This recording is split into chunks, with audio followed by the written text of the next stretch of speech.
Ξεκινήσαμε όλοι μαζί. Χωριστήκαμε σε δύο ομάδες. Να τη μία. Εγώ με τον Αρκέη. Όχι. Πριν. Θα φτάσουμε εδώ. Εγώ με τον Αρκέη μία πήγαμε πάνω από το βουνό. Ανεβήκαμε, σκαφαλώσαμε τα βράχια. Οι άλλοι πήγαν από τον κύκλο. Θα επίσης μεταβοηθείτε. Και ανεβήκαμε όλες τις απόκρημες πλαγιές και συναντηθήκαμε όλοι μαζί στο φυλάκιο.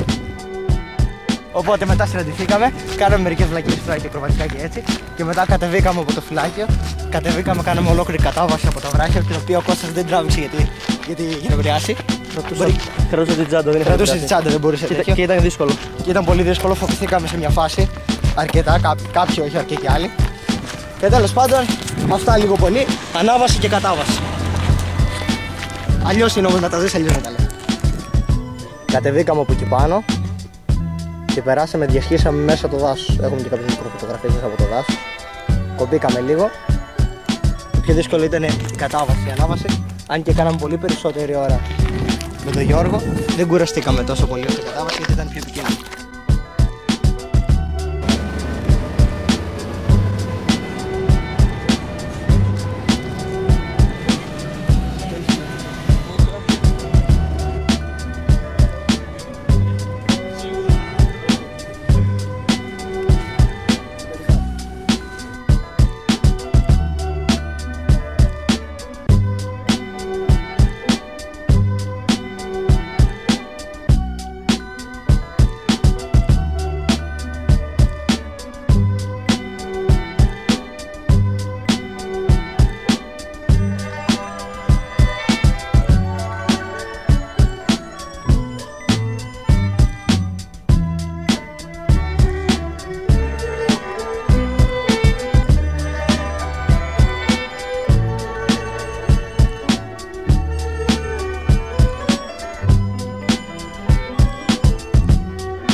With me, do not tangle with me. I'm a trained expert in karate.